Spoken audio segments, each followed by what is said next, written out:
Melewati masa di mana kehilangan orang yang kita sayangi tentu dapat menjadi perjalanan paling kelam dalam hidup ini. Selain bisa menimbulkan rasa sedih yang mendalam, kesedihan tersebut juga dapat memunculkan rasa trauma bagi beberapa orang. Ya, saat kita sedang merasa kehilangan orang yang berarti bagi kita, kesedihan yang kita rasakan pasti sangat dalam. Dan hal itu terkadang dapat membuat munculnya rasa kesal pada diri sendiri, dan terkadang membuat kita merasa tidak ada artinya lagi untuk menjalani kehidupan ini. Kesedihan yang kita rasakan tidak hanya berpengaruh secara mental, namun dapat juga berpengaruh secara fisik, seperti menjadi tidak nafsu makan, susah tidur, sampai terkadang merasa putus asa dan ingin mengakhiri hidup. Namun, perlu kita ingat bahwa semua itu merupakan bagian normal dari berduka. Maka yang terpenting adalah bagaimana cara kita untuk menerima kehilangan tersebut. Berikut ada dua hal yang mungkin dapat membantu kita untuk melewati fase kesedihan tersebut.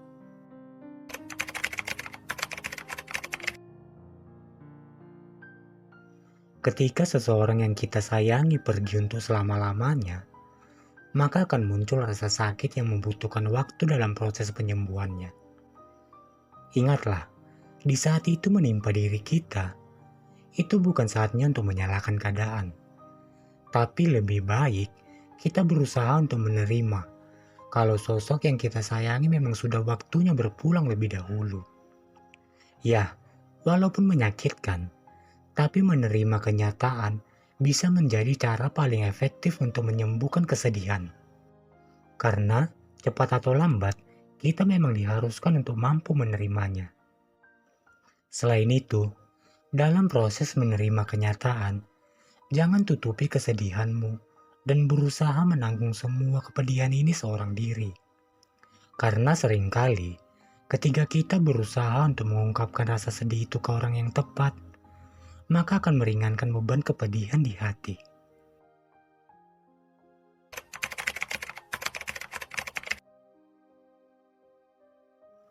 Meskipun orang yang disayangi telah pergi secara fisik, tapi mereka masih ada di dalam hati dan ingatan.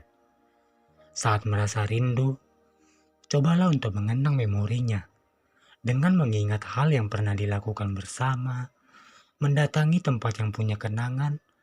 Intinya jangan terlalu larut dalam kesedihan. Bahkan sesekali, kita juga boleh berhayal dan berbincang dengan dirinya di pikiran kita. Bercerita tentang perjalanan yang telah kalian lalui bersama, perubahan apa saja yang sedang terjadi. Juga jangan lupa untuk selalu mendoakan mereka. Karena dengan berdoa kepada Tuhan, bisa menjadi cara yang paling ampuh dalam meluapkan kesedihan.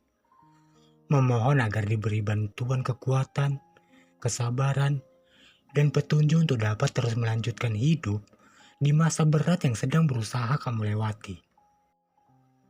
Baiklah teman-teman, kita telah mendengarkan secerca tentang kepedihan.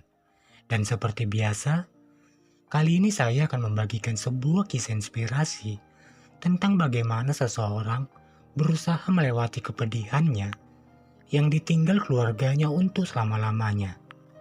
Hal ini terjadi akibat sebuah musibah yang menerpa desa mereka. Bagaimana kisahnya? Selamat mendengarkan.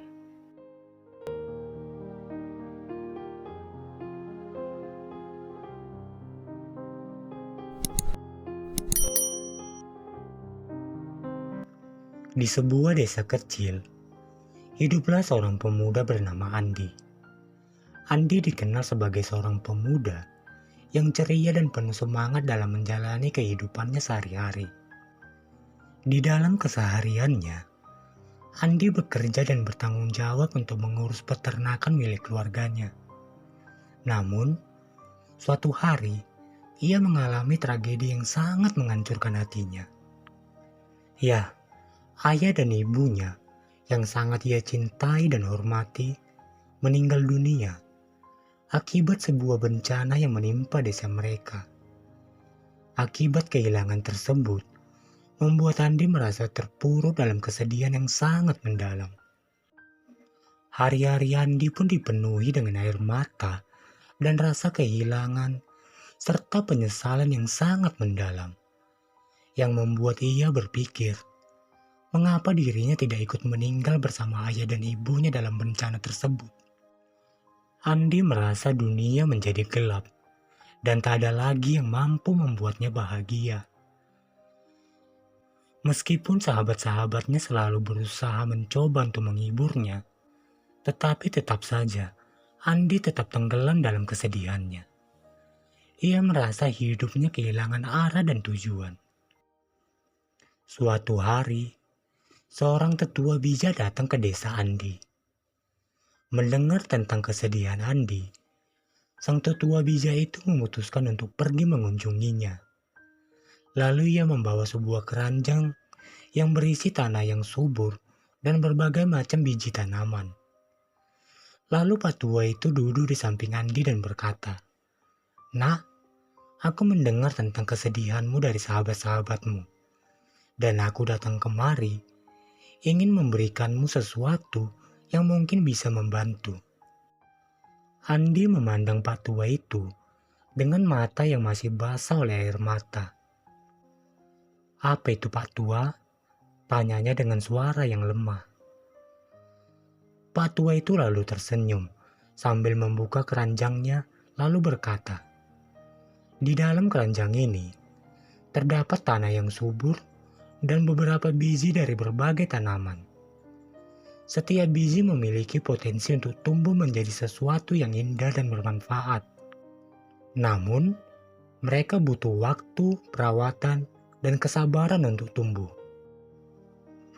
Mendengar perkataan sang tetua bijak, Andi pun merasa kebingungan, tidak mengerti maksud Pak Tua tersebut. Lalu Andi bertanya kembali, "Lalu apa hubungannya dengan kesedihanku, Pak Tua?" Pak Tua itu tiba-tiba meletakkan keranjang tersebut di pangkuan Andi dan berkata, "Nak, kesedihanmu sama seperti tanah yang subur ini. Jika kau hanya membiarkannya, ia akan dipenuhi dengan gulma dan duri. Tetapi, jika kau menanamkan biji-biji harapan, cinta, dan kebaikan di dalamnya, maka kesedihanmu itu akan berubah menjadi taman yang indah." Mendengar perkataan sang tetua bijak, Andi pun terdiam. Andi mulai merenungkan perkataan Pak Tua tersebut. Kini ia menyadari bahwa meskipun kesedihannya begitu mendalam, ia masih memiliki pilihan untuk bangkit dan berusaha menemukan makna baru dalam hidupnya. Dengan semangat yang perlahan mulai tumbuh kembali, Andi mulai menanam biji-biji yang diberikan oleh Pak Tua itu di pekarangan rumahnya, yang akan menjadi pengingat di saat dia bersedih. Setiap hari, Andi merawat tanamannya dengan penuh cinta dan perhatian. Seiring berjalannya waktu, biji-biji itu mulai tumbuh menjadi tanaman yang indah. Bunga-bunga bermekaran dan memberikan warna serta keharuman yang menyegarkan hatinya. Kebun kecilnya kini menjadi simbol dari perjuangannya dalam melawan kesedihannya. Dari pertemuannya dengan Pak Tua tersebut, Andi belajar bahwa kesedihan memang bagian dari hidup. Tetapi ia juga menyadari bahwa dalam setiap kesedihan terdapat potensi untuk pertumbuhan dan keindahan. Dengan ketekunan dan hati yang telah menerima keadaan, ia mampu mengubah tanah kesedihannya menjadi taman harapan yang indah. Cerita ini mengajarkan kepada kita bahwa kesedihan adalah bagian alami dari kehidupan. Tetapi, bagaimana kita menghadapinya dan apa yang akan kita lakukan selanjutnya, itulah yang akan benar-benar menentukan jalan hidup kita. Dengan menanam benih kebaikan dan harapan, kita bisa menemukan kebahagiaan dan makna baru, bahkan di tengah-tengah kesedihan yang paling mendalam sekalipun. Buat kamu yang sedang di fase bersedih, mungkin karena kehilangan seseorang atau kejadian apapun itu, Sudahkah kamu berusaha menjadikan tanah dan biji yang ada di genggamanmu menjadi sebuah taman yang indah? Sekian video kali ini. Jika teman-teman suka dengan video ini, jangan lupa untuk meninggalkan jejak dengan cara subscribe, like, dan komen sebagai bentuk dukungan buat kami. Terima kasih dan sampai jumpa.